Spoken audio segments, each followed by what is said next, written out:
नमस्कार, स्वागत है आप सभी का एनएफ न्यूज पर। मैं हूं आपके साथ रोहित। एक वक्त जो वक्फ बोर्ड इतना मजबूत होता था कि उसके खिलाफ जाने की हिम्मत कोई नहीं कर पाता था, आज वही वक्फ बोर्ड के लोग सुप्रीम कोर्ट की चौखट पर नाक रगड़ रहे हैं। जी हां, और याचिकाएं लेकर पहुंच रहे हैं और कह रहे हैं माननीय हमारी सुनवाई कर लीजिए।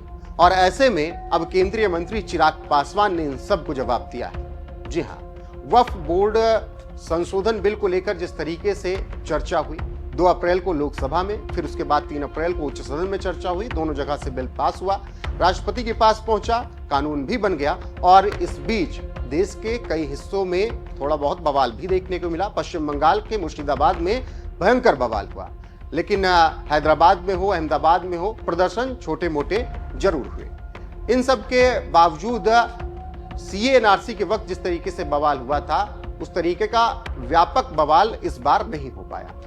तो जो एजेंडाधारी थे उनका एजेंडा ध्वस्त हो गया, फिर वो पहुंच गए सुप्रीम कोर्ट और तमाम याचिकाएं सुप्रीम कोर्ट पहुंची हैं। अब सुनवाई 15 अप्रैल के बाद हो सकती है, लेकिन इस बीच केंद्रीय मंत्री चिराग पासवान ने बयान दिया है।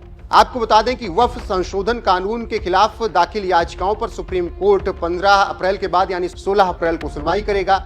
एआईएमआईएम के सांसद असदुद्दीन ओवैसी, जमीयत उलेमा हिंद, कांग्रेस सांसद मोहम्मद जावेद सहित 15 लोग अब तक सुप्रीम कोर्ट में याचिकाएं दाखिल कर चुके हैं।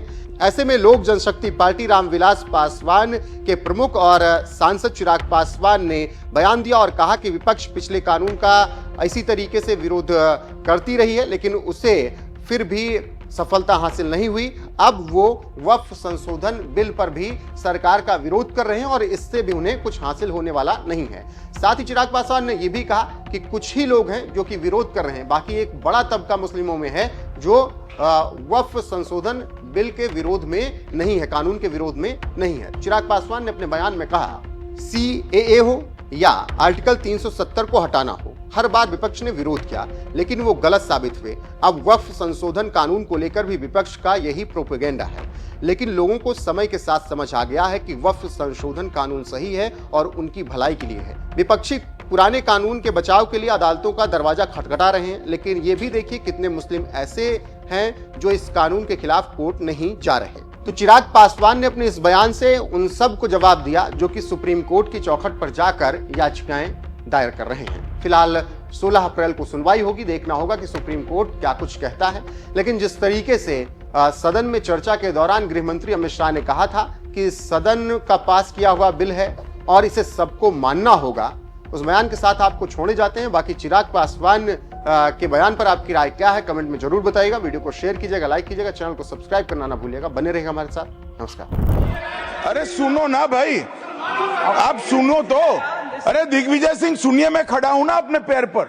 सुधांशु जी ने कहा इशरत जहान, यही एनसीपी पार्टी ने इशरत जहान के घर पर जाकर रुपयों का इनाम भी दिया था और उसको शहीद बताया था। अतीक अहमद किस पार्टी से थे? इंडिया अलायंस की। दूसरा कहा अंसारी, किस पार्टी से? कांग्रेस और इंडिया अलायंस के। ये सारे नाम आपके साथ जुड़े हैं भाई। सुधांशु जी ने मुसलमानों के लिए कुछ नहीं किया है, इंडिया अलायंस के लिए किया है। अब मैं एक एक कर कर बता देता हूं। अरे सुनो ना भाई, आप सुनो तो। अरे दिग्विजय सिंह, सुनिए, मैं खड़ा हूं ना अपने पैर पर। मान्यवर सुधांशु जी ने कहा इशरत जहान, यही एनसीपी पार्टी ने इशरत जहान के घर पर जाकर रुपयों का इनाम भी दिया था और उसको शहीद बताया था। दूसरा कहा अतीक अहमद, किस पार्टी से थे? इंडिया अलायंस की। दूसरा कहा अंसारी, किस पार्टी से? कांग्रेस और इंडिया अलायंस के। ये सारे नाम आपके साथ जुड़े हैं भाई। उल्टा उन्होंने तो मुसलमान कम्युनिटी से तो ढेर सारे शायरों का नाम दिया जिन्होंने साहित्य की सेवा की और ढेर सारे साहित्य की रचना की।